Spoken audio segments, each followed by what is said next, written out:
ये स्ट्रेटेजिक मामला है, पोर्ट्स का मामला है, एयरपोर्ट्स का मामला है, डिफेंस का मामला है। इस तरह से सरकार की धज्जियां उड़ाई है। नरेंद्र मोदी जी और अदानी जी के रिश्ते के बारे में सच्चाई बोली। हमले भी हो सकते हैं हमारे सबके ऊपर, राहुल जी के ऊपर। नमस्कार, आदाब, सत श्री अकाल, जय भीम, जोहार। मेरा नाम है नवीन कुमार। क्या लोकसभा में नेता प्रतिपक्ष राहुल गांधी का हमलावर रुख किसी को इतना चुभ गया है कि उन्हें रास्ते से हटाने की साजिश रची जाने लगी है? जी हां, रास्ते से हटाने की। इस सवाल को कुछ और सीधा कर दे तो क्या राहुल गांधी को मारा जा सकता है, उनकी हत्या हो सकती है?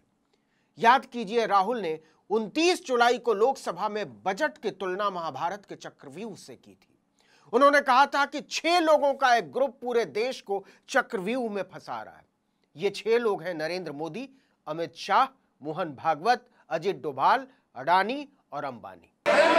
आप मुझे बता दीजिए सर, कोई दूसरा तरीका हो सर, नाम नहीं लेने हो तो कोई और तरीका दे दीजिए सर। सर A1 A2 चलेगा सर, A1 A2। ये तो संसद के अंदर की बात थी। संसद के अंदर इस तरह के आरोप प्रत्यारोप चलते रहते हैं, कोई भी इसको दिल से नहीं लगाता, लेकिन लगता है नरेंद्र मोदी ने इसको दिल से लगा लिया है। याद कीजिए, पिछले सत्र में मचे शोर के बाद नरेंद्र मोदी की वो बात अंगुली दिखाते हुए इकोसिस्टम को बता देना चाहता हूं, उसकी हर साजिश का जवाब अब उसी की भाषा में मिलेगा। किस इकोसिस्टम की बात कर रहे थे प्रधानमंत्री?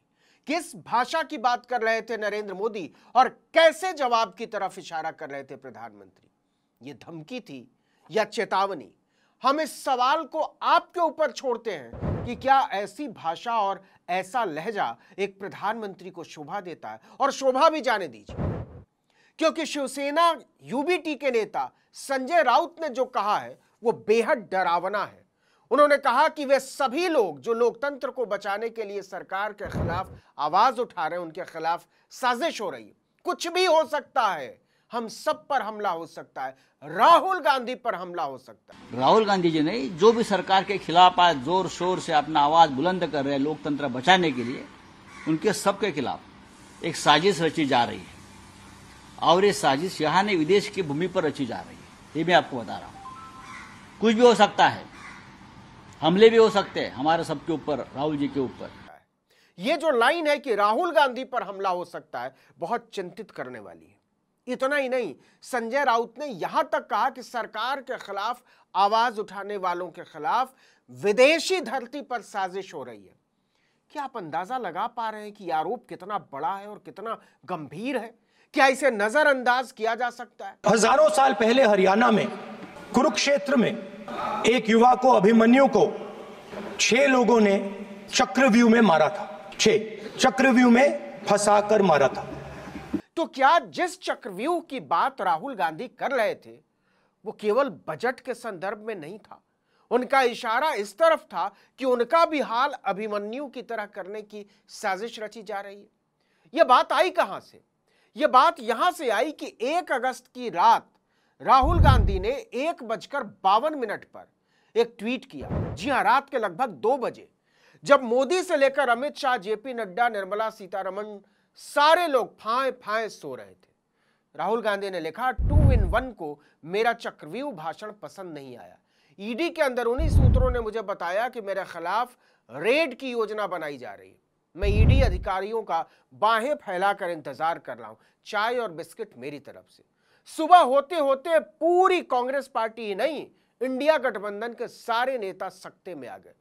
लेकिन संजय राउत ने जो इशारा किया, उसने सबको डरा दिया कि राहुल गांधी को मारा जा सकता है और इसकी योजना विदेश में बनाई जा रही है। उन्होंने इसकी वजह भी बताई और कहा कि पिछले महीने जिस तरह से हम सब ने राहुल गांधी के नेतृत्व में सरकार को आड़े हाथों लिया है, उससे उनकी नींद उड़ गई है।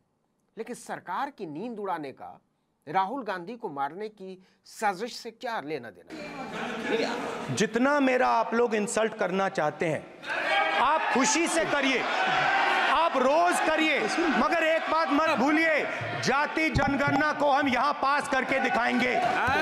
शिवसेना की ही एक और सांसद प्रियंका चतुर्वेदी ने कहा कि जब सरकार डरती है तो ईडी और सीबीआई को आगे करती है। केंद्र सरकार ने महुआ मोइत्रा, संजय राउत, संजय सिंह और अरविंद केजरीवाल के साथ भी ऐसा ही किया। तो राहुल गांधी के घर पर ईडी का छापा कोई अनहोनी जैसी बात नहीं होगी। अब देखिए कि आरोप कितने गंभीर हैं। देश की लोकसभा का नेता प्रतिपक्ष कह रहा है कि उसके बोलने की वजह से उसे उठाया जा सकता है। इंडिया गठबंधन के साझीदार बोल रहे हैं कि राहुल गांधी को रास्ते से हटाने की साजिश रची जा रही है। और जब पूछा जाता है कि ये आरोप राहुल गांधी ने क्यों लगाए, तो टीएस रावत जैसे सांसद और उत्तराखंड के पूर्व मुख्यमंत्री कहते हैं कि यह कोई खतरा नहीं, चोर की दाढ़ी में तिनका है। और यही डर राहुल गांधी को सता रहा है। वो पूछते हैं कि वे डरे हुए क्यों हैं, किस बात का डर है। उनसे पूछना चाहिए कि इंदिरा गांधी और राजीव गांधी को किस बात का डर था। पूछा जाना चाहिए कि नरेंद्र मोदी मणिपुर जाने में डरे हुए क्यों हैं, बहन बेटियों से आंखें मिलाने में डरे हुए क्यों हैं, हालात को समझने और समाधान निकालने में डरे हुए क्यों हैं। अब सरकार कुछ भी कहे, उसके मंत्री कुछ भी बोले, लेकिन यह बात लोगों तक विपक्ष पहुंचा चुका है कि राहुल गांधी की जिंदगी को खतरा है, और यह भी कि यह साजिश विदेशी धरती से रची जा रही है।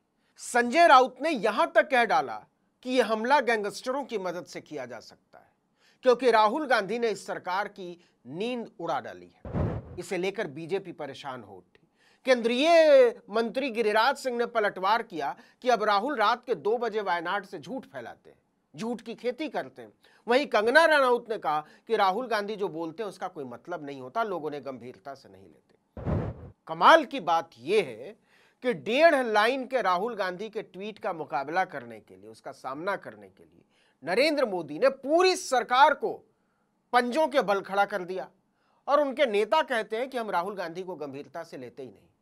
राहुल गांधी को तो खुद मोदी इतनी गंभीरता से लेते हैं कि जब उनकी तरफ कीचड़ उछाले जाते हैं तो उसे लपक कर ट्वीट करने लगते हैं, इस बात से बेखबर कि उनके लाल की गाली को संसद की कार्यवाही से ही हटाया जा चुका है।